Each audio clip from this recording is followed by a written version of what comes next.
Jackpot in the world.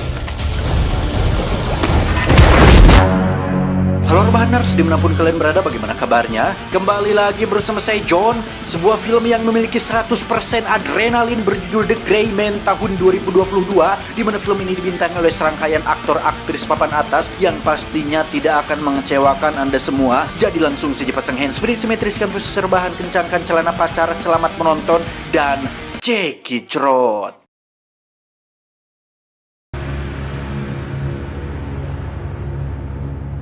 Kisah dimulai dengan memperlihatkan seorang pemuda atau narapidana yang dipenjara gara-gara kasus pembunuhan, di mana dia mendapat kunjungan dari seorang pimpinan regu elit CIA bernama Bapak Fitzroy yang mengajak si pemuda untuk bergabung dengan regu elitnya.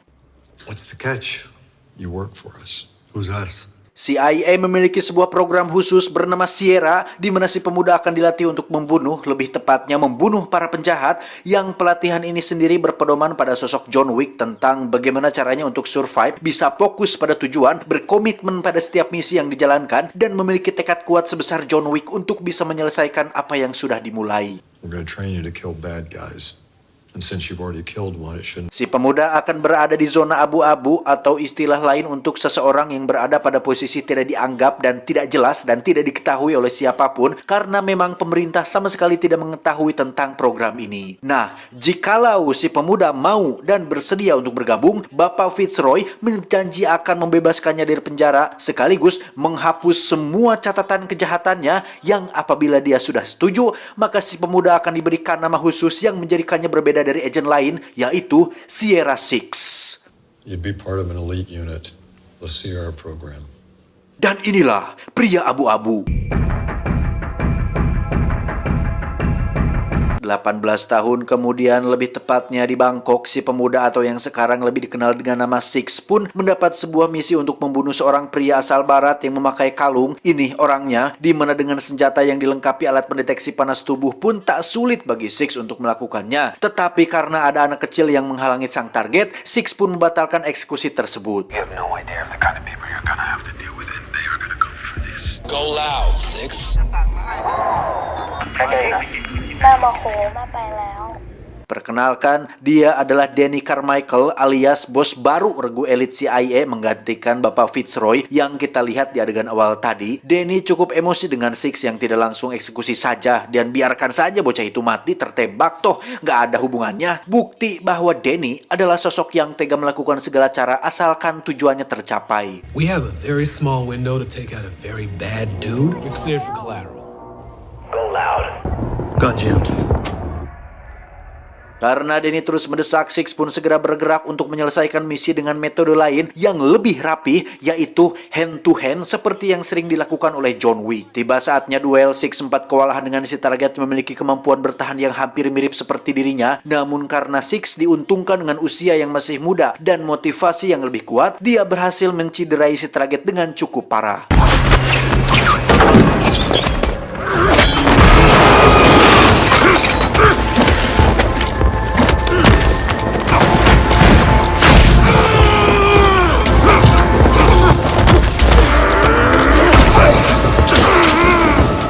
Faktanya, si target ternyata adalah mantan agen Sierra sama seperti si Six, bahkan namanya adalah Sierra 4, yang berarti dia adalah seniornya si Six dan juga direkrut langsung oleh orang yang sama, yaitu Bapak Fitzroy. Same as you. Where'd you train? Backside. Dalam detik-detik sakaratul maut itulah Sierra 4 mengungkapkan jika bos baru alias Danny Carmichael adalah seseorang yang berdebah dan tidak worth it untuk dijadikan pemimpin, di mana Six diberikan sebuah kalung berisi informasi penting, entah informasi apa itu. Sebelum meninggal, Sierra 4 meminta satu hal kepada Six untuk habisi Danny dan regu elitnya karena mereka tidak seperti yang Six perkirakan. Dia adalah Miranda, pendamping Six dalam setiap misinya. Six menyuruh Miranda untuk pulang duluan dengan alasan dirinya ingin jalan-jalan terlebih dahulu.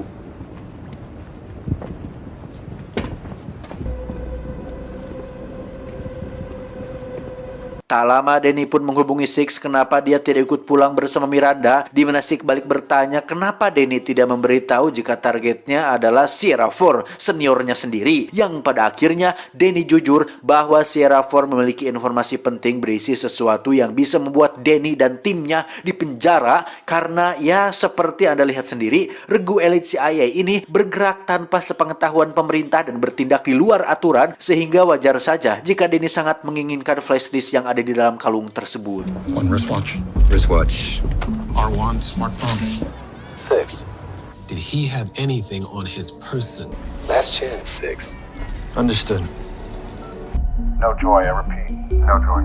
Penasaran dengan sosok Danny bos barunya, Six pun mencoba mencari tahu di situs resmi CIA tetapi tidak memiliki akses, sehingga Six pun menghubungi Bapak Fitzroy alias mantan bosnya yang sekarang sudah pensiun untuk meminta bantuan beliau menyiapkan regu penjemput supaya dirinya bisa pergi ke tempat aman. Well, I'll do some checking. I still have friends up the food chain. Give me an hour to find a local extraction team. There's an airfield near Chiang Mai. Get to it.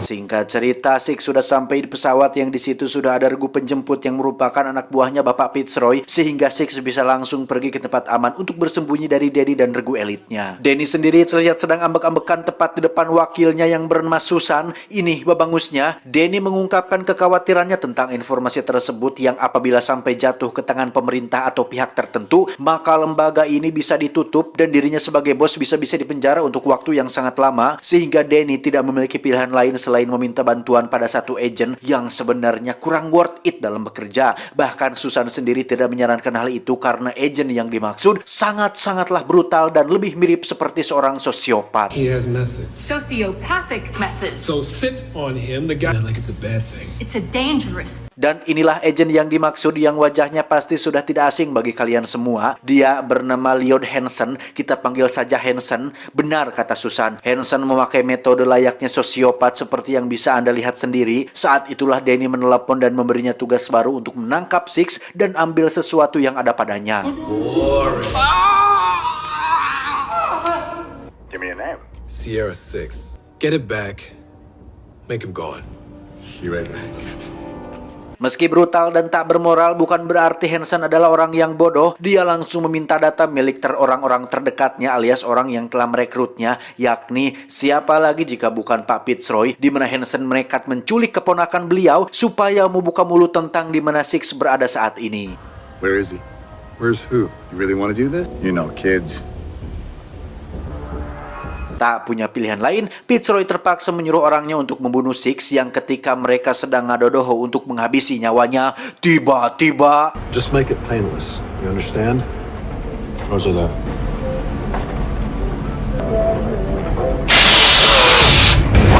Ya, insting seorang agen Sierra memang tidak perlu diragukan lagi. Program latihan yang didapatkan Six benar-benar melebihi pelatihan pada umumnya, yang hal itu disadari betul oleh Fitzroy yang memang memiliki keyakinan tersendiri bahwa Six tidak akan mudah untuk dibunuh.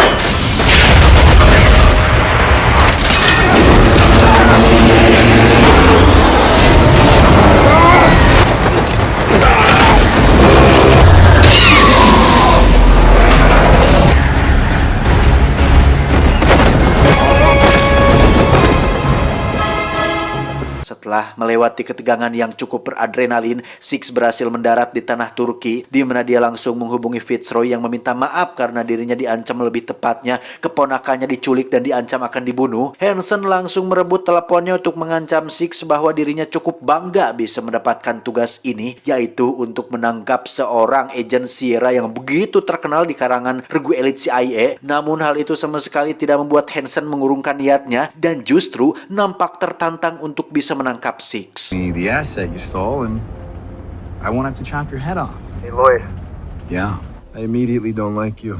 Melihat semangat Hansen yang berapi-api membuat Fitzroy ingin menyampaikan sesuatu bahwa Hansen sama sekali tidak sebanding dengan Six. Motivasi mereka berdua jelas berbeda karena Six sudah dilatih untuk menjadi agen yang sangat fokus, berkomitmen, dan bertekad kuat. Hal itu langsung dibalas Hansen dengan mengatakan bahwa dirinya jauh lebih baik, lebih pintar, dan jauh lebih punya banyak fasilitas. Yang hal itu dibuktikan dengan tim pembunuh CIA yang sudah dia siapkan untuk memburu Six. I'll unearth every man or woman he's ever slept with. Every grade A wet team from here to Reykjavik. I'll dig up every safe house he's ever stayed in. And that, Dawn, is exactly what bad ethics. Six sendiri terlihat sudah berada di salah satu gerbong kereta di mana dia menyempatkan untuk makan terlebih dahulu, yang mana adegan ini cukup membuat saya merasa merasa puas lah, karena dari sekian banyak film action yang pernah saya tonton, jarang sekali ada tokoh utama yang menyempatkan untuk mengisi perutnya, padahal kan gelut teh butuh tenaga. Kalau perut kosong buru-buru gelut atau berpikir saja ngek itu hoream, tidak mampu, yang ada malah rese karena lapar. Sehingga Six adalah satu dari sekian banyak tokoh utama yang cukup masuk akal untuk menjaga stamina dalam menghadapi aksi-aksi selanjutnya. Sembari menunggu Six bangun, mari saya bawa Anda ke 2 tahun sebelumnya, di mana saat itu Fitzroy masih menjabat sebagai bos regu elit. Di situ ada salah satu pimpinan CIA bernama Maurice yang memberi sebuah tugas unik kepada Six untuk menjaga keponakan Fitzroy yang saat ini sedang ditawan oleh Hansen. Which means you are going to babysit. You guys taught me how to kill people, not care for them. Dia bernama Claire, keponakan Fitzroy yang memiliki kelainan jantung yang membuatnya harus dipasangi alat pemacu jantung yang bisa dilacak layaknya GPS, di mana Six bertugas untuk menjadi babysitternya karena dengan pekerjaan Fitz yang seorang bos regu elit CIA, tentu banyak pihak yang memburunya, termasuk memburu Claire keponakannya. Six is an odd name. Just, 007 was taken. Looking for your jacket? It's like I sat on it. Claire's asleep. I'm going out for a bite. Selama menjaga Claire itulah keduanya menjadi cukup dekat dan saling nyaah satu sama lain, di mana Six beberapa kali berhasil menyelamatkan nyawa Claire berkat kemampuan membunuh yang dia miliki. Kembali ke saat ini di mana Six terlihat sudah sampai di Vienna untuk menemui seorang hacker sekaligus pembuat identitas palsu bernama, kita panggil saja Samsul ya, ini orangnya. Six meminta Samsul untuk melacak keberadaan Claire menggunakan nomor seri alat pemacu jantung yang dipasang dalam tubuhnya, sekaligus minta dibuatkan paspor palsu agar bisa pergi dari negara ini. Voila. You fired. Wanted you. You want Ecuador. Have you been there? Setelah berhasil mendapatkan koordinat lokasi Claire dan menuliskannya di telapak tangan, Six diminta berdiri di tempat yang sudah disediakan untuk diambil foto untuk paspornya. Tapi tiba-tiba, The desired response. Yes. That's good. ya, Samsul rupanya tergiur dengan hadiah yang dijanjikan Hansen apabila bisa mendapatkan Six, di mana Hansen dan pasukan segera terbang menuju lokasi Samsul untuk menangkap si Six yang sedang terjebak di dalam lubang atau sumur ini. Seperti yang sudah dijelaskan Fitzroy, Six adalah seorang agen yang sudah dilatih untuk fokus dan cerdas melebihi agen biasa, di mana Six bisa memanfaatkan apapun yang ada di sekitarnya untuk bisa survive. Yang hal itu dibuktikan ketika Six menggunakan pipa besi dan beberapa benda yang ada di lubang tersebut supaya dirinya bisa keluar sebelum Hansen dan pasukan tiba di sini. Lack of family and plausible deniability. Identity is permanently destroyed.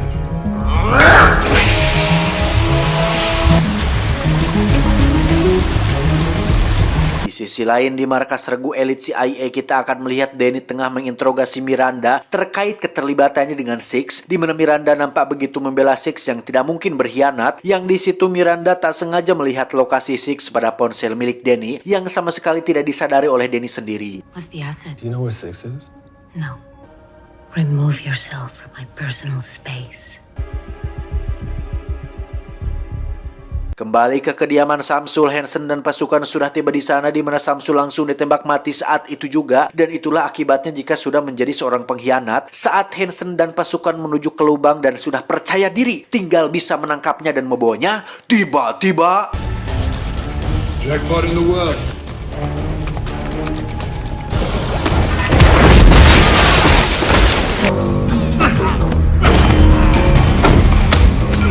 untuk pertama kalinya, Hansen akhirnya bisa berhadapan langsung dengan seorang Sierra Six yang ketika interogasi sedang dilakukan, tiba-tiba Six menjatuhkan sebuah granat yang membuatnya bisa lolos dari tempat tersebut. Tak menyerah, Hansen kembali menodongkan pistol agar Six mau bicara dan lagi-lagi interogasi pun digagalkan berkat Miranda yang berhasil membius Hansen dan membawa Six pergi dari tempat ini.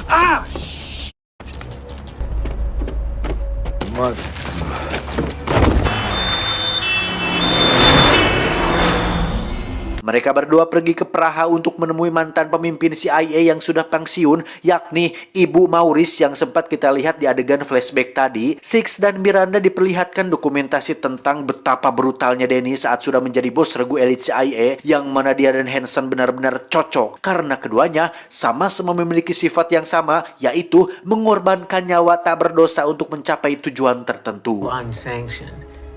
With no regard for collateral damage. Looks like he found out about Carmichael. Got a hold of some evidence. This is why Carmichael pushed me and Fitz out. Di saat bersamaan, pasukan elit Hansen terlihat sedang dalam perjalanan menuju kediaman Maurice yang Hansen sendiri memilih untuk mengawasi saja dari markas. Setibanya di sana, mereka langsung menembaki kediaman Maurice tanpa memperdulikan keselamatan warga sipil yang ada di sekitar.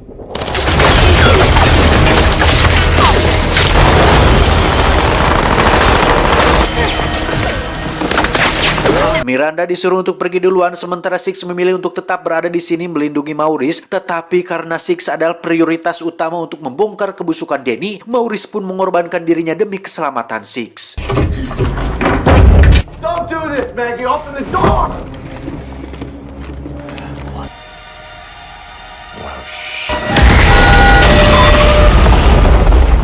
Setelah Maurice mati, Six sempat akan ditangkap polisi tetapi berhasil kabur ke alun-alun. Namun karena Six terlalu gurung gusuh dan rurusuhan, dia pun harus ketabrak mobil dan berhasil diamankan oleh polisi setempat.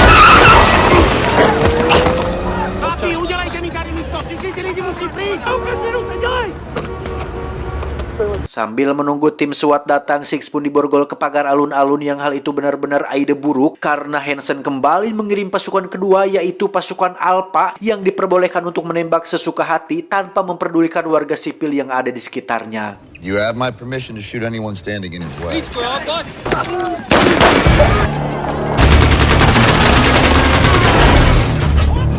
Dan ya, Hansen benar-benar sangat brutal ketika menyuruh pasukan Alpha untuk membunuh para polisi juga, padahal sama-sama bekerja di bawah pemerintahan. Sebegitu sulitnyakah menangkap Six sampai-sampai mereka menggunakan senjata berat, bahkan tak segan-segan meledakkan satu mobil SWAT menggunakan rocket launcher.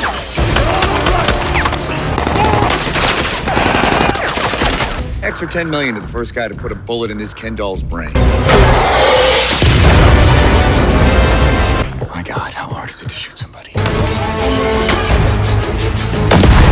Kesal dengan tim Alpha yang bekerja tidak becus, Hansen kembali mengirim tim Delta ke lapangan yang menjadikan situasi semakin chaos. Six secara kebetulan menemukan sebuah pistol dan menggunakannya untuk melepaskan borgol dan kabur dari tempat tersebut. Would someone mind shooting the man handcuffed to the bench? This is insane. Lloyd, please.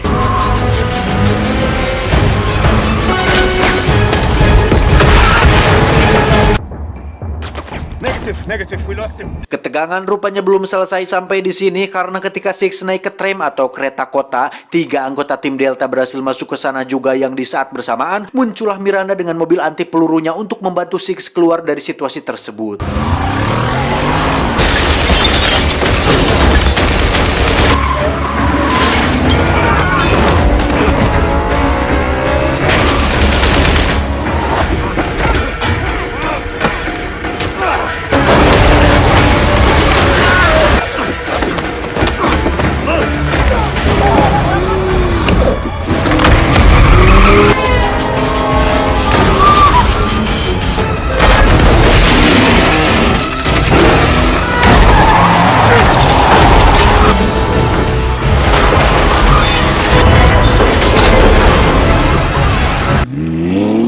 All teams report status. Dan ya, hanya untuk membunuh satu orang saja Hansen sudah merusak infrastruktur kota dengan sangat parah. Bahkan dengan effort yang habis-habisan ini, Hansen justru kehilangan semua anggota tim Alpha dan tim Delta. Hal itu rupanya membuat Susan kesal dan meminta Hansen untuk hentikan ini semua. Tetapi tak lama muncullah sebuah panggilan dari satu anak buah Hansen yang merupakan agen asal India yang kebetulan sedang berada di lokasi tersebut. This is quite possibly the most spectacular failure. Tracking the target. No change, Lone Wolf. Six dan Miranda sendiri pergi ke sebuah rumah sakit untuk meminjam komputer milik rumah sakit demi bisa melacak koordinat lokasi Claire saat ini. Dan yang menarik adalah tulisan pada telapak tangan Six rupanya masih utuh dan tak pudar sedikit pun, sehingga bisa disimpulkan bahwa spidol yang Six gunakan adalah spidol permanen merek Snowman yang memiliki kualitas bagus dan tahan lama, bukan promosi. There. She's in Croatia. Ya, muncullah si pria India menghajar Six dan Miranda sampai kewalahan, di mana dia berhasil merebut disnya dan lolos dari kejaran mereka berdua. Si pria India pun langsung pergi ke markas untuk menyerahkan disnya, di mana Claire dan Fitzroy sendiri dikurung di kamar atas. Hansen mengatakan akan membunuh mereka berdua karena mereka sudah tidak berguna lagi. Yang hal itu cukup membuat si pria India ini kaget karena tidak tahu jika ada anak kecil yang dilibatkan dalam kasus atau misi ini. Yahtzee. You're killing a girl? Do you consider putting a bullet in the girl upstairs a success? Di sisi lain, di perimeter penjagaan kita akan dikejutkan dengan kemunculan Six dan Miranda yang ujuk-ujuk sudah sampai di sini. Mereka mengambil persenjataan milik para penjaga dan tanpa buang waktu lagi, langsung membombardir markas si Hansen.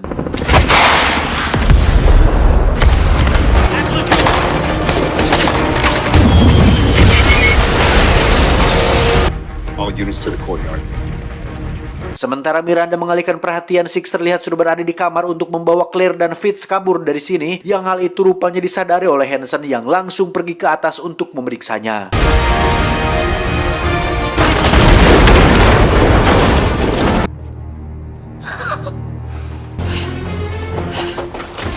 He's trying to draw us away. Terjadi baku tembak yang membuat Fitzroy mengalami luka parah. Merasa tidak akan selamat, Six diminta untuk membawa Claire kabur dan dibiarkan dirinya tetap di sini untuk menghambat Hansen dan pasukannya. Dan Take her.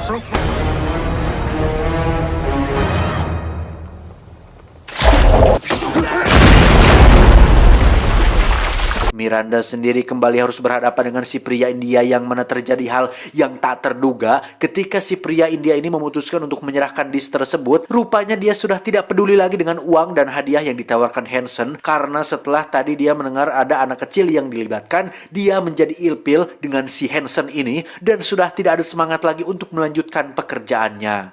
These are not honorable people. Take it.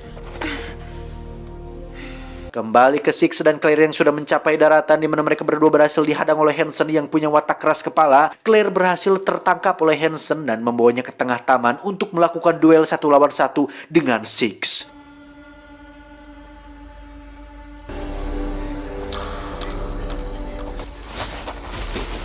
Hey. Six! What do you say, Six? You want to dance? Setelah Claire dilepaskan, kini giliran mereka berdua akan duel menggunakan tangan kosong biar ada gregetnya. Duel ini sebenarnya cukup riskan karena Hansen sebenarnya agak kurang percaya diri apabila bertarung tanpa shieldnya atau tanpa perisai vibraniumnya. Namun karena ini adalah keharusan, mau tidak mau Hansen harus melawan Six dengan tangan kosong saja.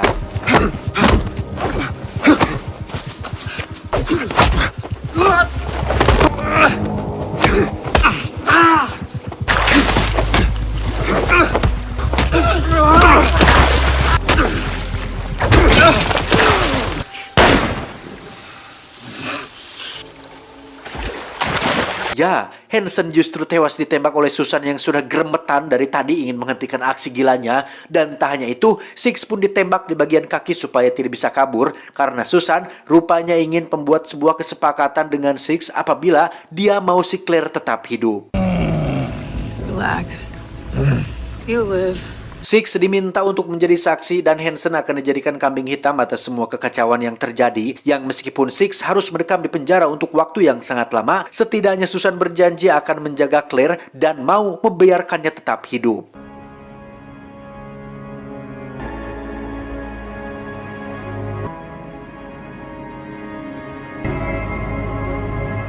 Dua minggu kemudian, Danny, Susan, dan Miranda pun dibeat oleh para petinggi CIA atas kekacauan yang sudah terjadi, dan dibeatnya pun langsung oleh sang sutradara sendiri, di mana Disney sendiri sudah dihancurkan sehingga membuat Danny dan regu elit rahasia ini tetap berjalan seperti biasa. Is that understood? Understood. Understood, sir. To exonerate the three of you in this affair. If anything ever happens to Claire Fitzroy, tanpa sepengetahuan pemerintah, Danny dan Susan diam-diam mengurung Six di bawah gedung markas mereka, yang ketika sudah sampai di bawah, betapa terkejutnya mereka semua saat melihat para penjaga sudah ngagoler tidak berdaya dengan Six yang sudah tidak ada di tempatnya. Dan ya, Six berhasil melumpuhkan para penjaga dan bisa bertemu lagi dengan Claire, di mana mereka berdua akan pergi ke tempat yang aman dan jauh dari konflik untuk memulai hidup yang baru.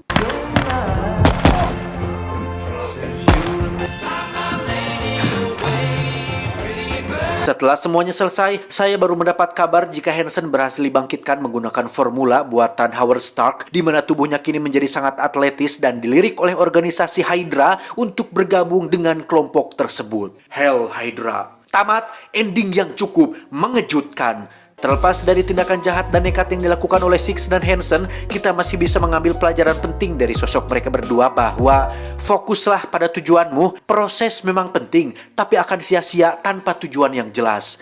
Ingat, maka apabila kamu telah selesai dari satu urusan, maka kerjakanlah dengan sungguh-sungguh urusan yang lain. Saya John, mewakili penggemar John Wick, mengucapkan terima kasih dan sampai jumpa di video selanjutnya. Adios, sarung tangan ikan hiu. Cuau, cuau, cuau.